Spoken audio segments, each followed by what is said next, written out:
Hi నమస్తే, welcome to my channel Sunny speaks. ఈ రోజు మనం బిగ్ బాస్ సీజన్ 8 ఏదైతే ఉందో దాని ఎపిసోడ్ 4 గురించి మాట్లాడుకుందాం. రాత్రి నేను చూడడం జరిగింది. సో దాని గురించి అనాలిసిస్ వీడియో అయితే ఇప్పుడు అప్లోడ్ చేయాలి. Sorry for the late. కాస్త మన వీడియో కూడా చూసేసి కాస్త సబ్స్క్రైబ్ చేసేసుకోండి. డీటెయిలింగ్ లోకి వెళ్తే మన మహేష్ బాబు గారి సాంగ్, మన బాబు సాంగ్ ఏదైతే ఉందో మైండ్ బ్లాక్ సాంగ్ అయితే స్టార్ట్ అవుతుంది. ప్రతి ఒక్కరు ఉదయాన్నే లేచి డాన్స్ వేయడం జరుగుతుంది. ఓకే, డాన్స్ అయిపోయిన తర్వాత ఫ్రెష్ అవ్వాలి, తర్వాత తినాలి కాబట్టి ఫ్రెష్ అవ్వడానికి అయితే అక్కడ చిన్న ఫన్ అయితే జనరేట్ అవుతుంది. ఏంటంటే మన పృథ్వీ ఉన్నాడు కదా, టూత్ పేస్ట్ అని చెప్పేసి ఫేస్ వాష్ కి సంబంధించిన క్రీమ్ పెట్టుకుని తోమేస్తా ఉంటాడు. అది గమనించినటువంటి నిఖిల్ ఏమన్నాడంటే, అరే నువ్వేం చేసావంటే, ఇలా పేస్ట్ పెట్టుకుని, అది పేస్ట్ కదా రబ్బా, ఫేస్ వాష్ అంటే గత 2-3 రోజుల నుంచి ఇదే చేస్తున్నావు అంటే, వెంటనే అబ్బాయి వచ్చి, అరే నాన్న ఇది ఎక్కడ కామెడీ రా బాబు, అతడు సినిమాలో బ్రహ్మానందం లాగే ఇదేం కామెడీ అని చెప్పేసి తను కూడా టీజ్ చేయడం జరిగింది. ఇదైతే కామెడీ టైమింగ్ కాబట్టి అలా సాగిపోతుంది. సో వీళ్ళందరూ కలిపి బిగ్ బాస్ అయితే ఒక టెస్ట్ అయితే పెడతాడు.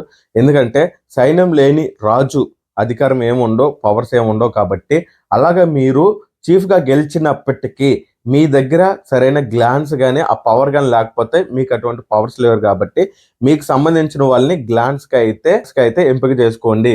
సో దానికి తగినట్లు ఒక గేమ్ అయితే నేను పెడతానని చెప్పి గేమ్ అయితే పెడతాడు. దానికి రూల్స్ ఏంటంటే, ప్రతి ఒక్కరు వచ్చి నేను పేరు పిలవగానే మీ ముందైతే మీ ముగ్గురు ఎదురుగా నించున్నప్పుడు, మూడు చెడులో ఉన్నప్పుడు మీ ఎదురుగా వచ్చి ఒక పర్సన్ నించుంటాడు. సో ఆ పర్సన్ కోసం మీరు లెగవచ్చు.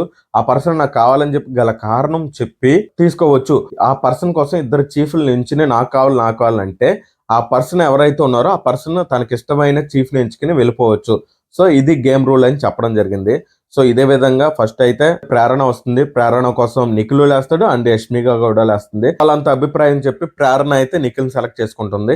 మిగతా వాళ్ళు కూడా వచ్చి వాళ్ళకి సంబంధించిన వాళ్ళు దాంట్లో అయితే వెళ్ళిపోతారు. ఇక్కడైతే ఒక టీం అయితే సెట్ అయిపోతుంది. శేఖర్ భాష వస్తాడు. శేఖర్ భాష వచ్చినప్పుడు నిఖిల్ లేస్తాడు, యష్మిక కూడా లేసి నాకు కావాలని చెప్పేసి ఇద్దరు పొడి పడతారు. కానీ శేఖర్ భాష మాత్రం నేను మాత్రం యష్మికని ఎంచుకుంటున్నాను. ఎందుకంటే నేను ఎప్పుడు పడుకుంటున్నాను, ఎలా రాస్తున్నాను, నా టైమింగ్స్ అన్ని, నా లోపలన్నీ తనకు తెలుసు కాబట్టి తనతోనే ఉంటే నా బలహీనతలు ఏంటో తెలుసుకుని నా స్ట్రెంగ్త్ని గ్రో అప్ చేసుకోవడానికి అయితే బాగుంటుంది కాబట్టి సో అలా చేసుకోవడం అయితే జరిగిందని చెప్పగానే యష్మిక కూడా స్మార్ట్ ఐడియాలజీ అని చెప్పేసి ఎంకరేజ్మెంట్ చేసింది. సో కానీ విష్ణుప్రియ దగ్గరకు వచ్చినప్పుడు ఎవరు లెగల, చాలా సేపు ఆలోచించారు. కానీ నైనిక లేచి మాత్రం, ఓకే నా దగ్గర 2 బ్యాండేజే ఉన్నాయి, కానీ నువ్వే వచ్చి నిన్ను ఎందుకు సెలెక్ట్ చేసుకుంటున్నానంటే, నేను కూడా ఎంటర్టైన్మెంట్ షోలోనే పాల్గొన్నాను కాబట్టి, నువ్వు కూడా ఎంటర్టైన్మెంట్ ఇవ్వడంలో దిట్ట కాబట్టి మనకి పనిచేసే దాంతో పాటు ఎంటర్టైన్మెంట్ కూడా ఉండాలి. అందుకని చెప్పేసి ఎంటర్టైన్మెంట్ పర్పస్ మీద నిన్నైతే తీసుకోవడం జరిగింది. నా దగ్గర 2 బ్యాండేజ్లు ఉన్నాయి, ఇంకేమీ లేవు. సో దీంతో ఎండ కాబట్టి నా టీం కూడా ఫుల్ అయిపోతుందని చెప్పేసి విష్ణుప్రియని అయితే తీసుకోవడం జరిగింది. కానీ మణికంఠ విషయానికి వస్తే స్మాల్ బ్రేక్ అయితే ఇస్తారు. తర్వాత ఈ లోపల వీళ్ళు మాట్లాడుకుంటుంటారు. మణికంఠని ఎవరు తీసుకుంటారని బిలియన్ మార్క్ క్వశ్చన్ అయితే ఏర్పడుతుంది. ఎందుకంటే ఎవరు తీసుకోరు, ఎవరు ఇష్టపడలేదు.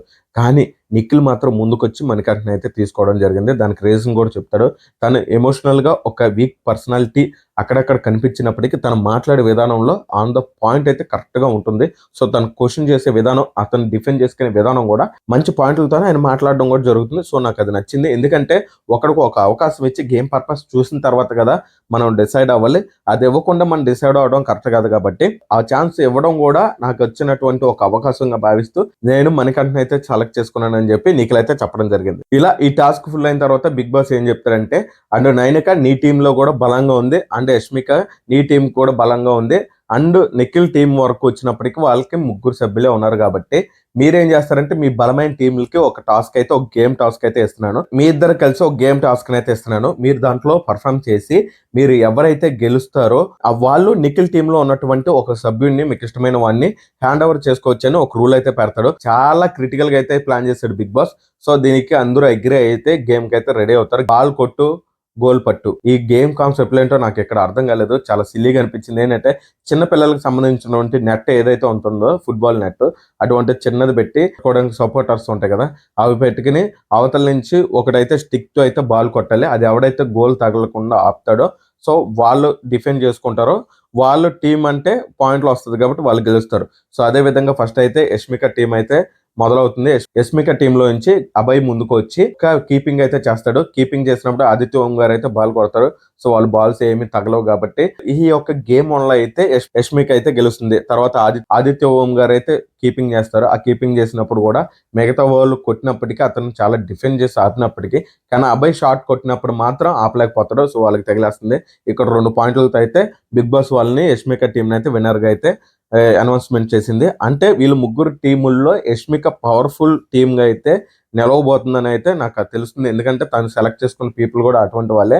కాస్త మైండ్ గేమ్ అండ్ తెలివితేటలు కాస్త బలంగా ఆడేవాళ్ళు కూడా వాళ్ళ టీంలో మస్తుగా ఉన్నారని చెప్పేసి నాకు అయితే అనిపించింది. తర్వాతకి సంబంధించినటువంటి ప్రోమోను కూడా నెక్స్ట్ డేకి అయితే వాయిదా వేశారు. నెక్స్ట్ జరిగే సెకండ్ గేమ్ లో కూడా ఎటువంటిది ఉందో అని చెప్పేసి అప్పుడు ఆ ఫైనల్ డిసిషన్ అయితే బిగ్ బాస్ అయితే అనౌన్స్మెంట్ చేస్తాడు. అప్పుడే ఎవరిని సెలెక్ట్ చేసుకుని నిఖిల్ టీం నుంచి ఎవరినైతే హ్యాండ్ ఓవర్ తీసుకుంటారు అనేది రేపటి ఎపిసోడ్ లో అయితే మనం చూడాలి.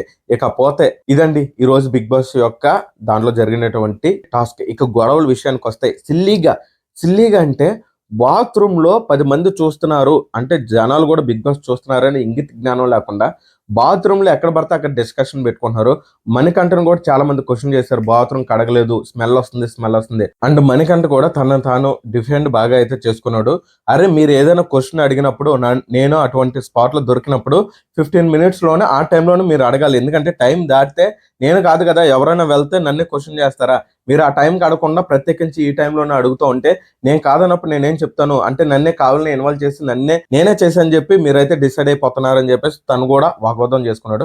వీళ్ళు ఇక్కడ కొట్టుకుంటా ఉంటే శేఖర్ భాష పక్కకు వచ్చి ఆదిత్య ఓం గారు ఏం జరుగుతుందో లోపల అంటే లోపల బాత్రూమ్ కోసం కొట్టుకుంటున్నారు. మన మణికంఠ గారు ఉన్నాడు కదా, వాడే ఏదో కంపు చేసాడని శేఖర్ భాష అనడంతో మిగతా వాళ్ళు కూడా బేబక్క అండ్ ఆదిత్య ఓం గారు అండ్ శేఖర్ భాష కూడా వీళ్ళు ముగ్గురు అక్కడ ఉన్నటువంటి ఫన్నీ సీన్స్ ని కూడా రీక్రియేట్ చేసుకుంటూ హ్యాపీగా నవ్వుకుంటూ అయితే ఉన్నారు. మనకి ఎందుకని చెప్పేసి మిగతా వాళ్ళు యష్మిక ఏదైతే ఉందో ఇక్కడ వెంట్రుకలు కూడా రాలి పడుతున్నాయి. సో ఈ వాష్రూమ్ అయితే మీరు చక్కగా నీట్ గా ఉంచాలని చెప్పేసి లేడీస్ అందరికి చెప్తా ఉంటే అందుకు స్పందించినటువంటి సోనియా కూడా ఎవరికి చెప్తున్నావు, జనరల్ గా చెప్తే మాత్రం అందరిని పిలిచి ఒకే చోటు చెప్పు, అంతేగాని ప్రత్యేకించి నా దగ్గరకు చెప్పొద్దని వీళ్ళు కొట్టుకోవడం జరిగింది. కానీ ఇదంతా చూస్తున్నంతసేపు నాకేమనిపించిందంటే అరే మీకేమైనా ఉంటే ఒక పద్ధతి పాడు, లేదా 10 మంది చూస్తున్నారు, మీ వీక్షిస్తున్నారు బిగ్ బాస్ షోని, అలా ఏ విధంగా కొట్టుకోవాలి ఏ విధంగా మాట్లాడుకోవాలని తెలియకుండా మీకు ఇష్టం వచ్చినట్టు టీఆర్పీ రేటింగ్ పెంచడానికి, లేకపోతే మీరు కెమెరా ముందు షో అవ్వాలి నేను పలానా ఇది అని మీరు చూపించుకోవడానికి కుదరకుండా ఏ కంపులో అయితే ఆ కంపులో మీరు దూరేసి ఏ టాపిక్ అయితే ఆ టాపిక్ అయితే హైలైట్ చేసి పడేస్తున్నారు. ఇటువంటి స్టార్డమ్ అనుభవించినటువంటి మనకి ఇష్టమైన నటీనటులు ఎవరైతే ఉన్నారో వాళ్ళు కానీ బిగ్ బాస్ షోకి వెళ్ళి ఒక 3 నెలల పాటు ఒకే హౌస్ లో ఉంటే ఇటువంటి మైండ్ సెట్ తో అయితే ఒరిజినాలిటీ బయటకు వచ్చేస్తుందా అని నాకైతే అనిపించింది. నెక్స్ట్ మిస్టేక్ వచ్చి బేబాకేమో కుకింగ్ చేస్తూ స్టవ్ అయితే ఆఫ్ చేయలేదు. బిగ్ బాస్ అయితే అనౌన్స్మెంట్ ఇచ్చాడు, బేబక్క నువ్వు స్టవ్ అయితే ఆఫ్ చేయనగానే తర్వాత బిగ్ బాస్ నేను చూడలేదు, ఇప్పటి వరకు కట్టేస్తుంది, ఇప్పుడు ఆన్లో ఎవరో పెట్టారని కవర్ చేసింది. కానీ బేబక్కే కావాలని మిస్టేక్ చేసింది, అది ఒప్పుకుంది. కాకపోతే దానికి పనిష్మెంట్ గా కూడా ఈ గిన్నెలన్నీ నేనే కడిగేస్తానని చెప్పేసి ఆవిడ చెప్పడం జరిగింది. కానీ అక్కడ ఉన్నటువంటి వాళ్ళు ఒప్పుకోరు కదమ్మా. కరెక్ట్ గా నామినేషన్ ప్రక్రియలో ఈ పాయింట్ ప్రతి ఒక్కరు తీసి నేను నామినేషన్లు అయితే పెడతారు, ఇది కన్ఫర్మ్. వాళ్ళకి పాయింట్లు కావాలి, ఏది వచ్చినా కానీ వాళ్ళు వదలరు. కాబట్టి ఇది ఒక పాయింట్ అయితే ఫ్రీగా నువ్వు వాళ్ళకి ఇచ్చేసావు. నువ్వు గ్యాస్ అయితే ఓపెన్ లో పెట్టావు, మొన్నేమో వాళ్ళ ఫైర్ లేదన్నావు, వాళ్ళ ఫైర్ ఉంది అన్నాడు. నువ్వు ఇలాగా గ్యాస్ లీక్ చేసుకుని పెట్టుకున్నావు అనుకో, వాడు ఫైర్ గాని అంటుకుంది అనుకో, బిగ్ బాస్ కొంప కాస్త లేచిపోతుంది, నాగార్జున గారు ఇంక కనిపించరు. సో అటువంటి పనులు ఏం చేయకమ్మా, ప్రతి ఒక్కరు చూస్తున్నారు కాబట్టి మీరు ఎంటర్టైన్మెంట్ ఇవ్వడానికి వెళ్ళారు కాబట్టి అది ఒకటే ఇవ్వండి, గ్యాస్లు మాత్రం ఇవి మాత్రం మర్చిపోకుండా మైండ్ లో పెట్టుకుని ఆన్ ద టైం మీ పని అవగానే కట్టుకోండి. అండ్ ఈ రోజు నాకు బాగా నచ్చినటువంటి ఎపిసోడ్ లో నాకు నచ్చింది ఏంటంటే నిఖిల్ మణికంఠని ఎవ్వరూ తీసుకోపోవడంతో, గ్లాండ్ కింద స్వీకరించకపోవడంతో మణికంఠ ఒక స్టెప్ ముందుకు వచ్చి ఓకే నీ పాయింట్ ఇది నా పాయింట్ ఇది అని చెప్పేసి తనైతే తన గ్లాండ్ గా అయితే స్వీకరించాడు. హ్యాట్స్ ఆఫ్ అని చెప్పుకోవాలి. ఎక్కడ తగ్గాలో కాదు ఎక్కడ నెగ్గాలో అనే దాంట్లో అయితే బాగా ప్రూవ్ అయితే చేసు. నీలో లీడర్ క్వాలిటీస్ అయితే చాలా బాగున్నాయి. ఎక్కడ ఏం చేయాలో, ఏ సిచ్యువేషన్ కి ఎలా నడుచుకోవాలో, నువ్వు మైండ్ గేమ్ ఆడినా ఏదైనా కానీ నాకైతే జెన్యున్ గా అయితే అనిపించింది. నువ్వు కరెక్ట్ గా ఆలోచించు అండ్ క్లియర్ గా కూడా చెప్పు, నేను ఇప్పుడు నా గేమ్ అయితే ఆడుతున్నా, రేపొద్దున అయితే ఎవరైతే నాకు పోటీకి వచ్చాడో వాడిని నేను డిఫెండ్ చేసుకుంటున్నప్పుడు నా పరంగా నేను మాట్లాడుకుంటా, నా గేమ్ అయితే నేను ఆడతా. సో ఇప్పుడు ఏంటంటే అటువంటి సిచ్యువేషన్ ఎటువంటిది రాలేదు కాబట్టి మనం ప్రతి ఒక్కరిని అలాగే వేరు చేసి మాట్లాడుకోవడం అండ్ దూరం పెట్టి ద్వేషించడం కూడా కరెక్ట్ కాదని చెప్పేసి తన క్లారిటీగా అయితే స్టేట్మెంట్ అయితే ఇవ్వడం జరిగింది. దీంతో కాస్త రెస్పెక్టే నాకు కాస్త పెరిగింది నిఖిల్ మీద. ఇదే గేమ్ మైండ్ సెట్ తో అతను ముందుగా గానీ వెళ్తే టాప్ కంటెస్టెంట్ లో ఆయన ఒకటిగా నిలుస్తాడని చెప్పి నాకు అనిపిస్తుంది. ఇదండి ఇవాళ ఎపిసోడ్ కి సంబంధించి. అండ్ నామినేషన్ లో శేఖర్ భాష ఉన్నాడు, మణికంఠ ఉన్నాడు, బేబక్క ఉంది, పృథ్వీ ఉన్నాడు, నబీల్ ఉన్నాడు. ఎవరైతే ఇష్టం ఉన్నారో వాళ్ళకి ఓట్లేసి వాళ్ళని గెలిపించండి. ఓటింగ్ పోలింగ్ కూడా స్టార్ట్ అయిపోయింది కాబట్టి మీకు ఇష్టమైన వాళ్ళని గెలిపించండి. మణికంఠకి అవకాశం ఇస్తే ఇవ్వండి, లేదంటే లేదు. సో ఇస్తే బాగుండు, ఎందుకంటే తను ప్రూవ్ చేసుకోవడానికి ప్రతి ఒక్కరు ఒక అవకాశం ఇచ్చిన వాళ్ళు అవుతారు కాబట్టి.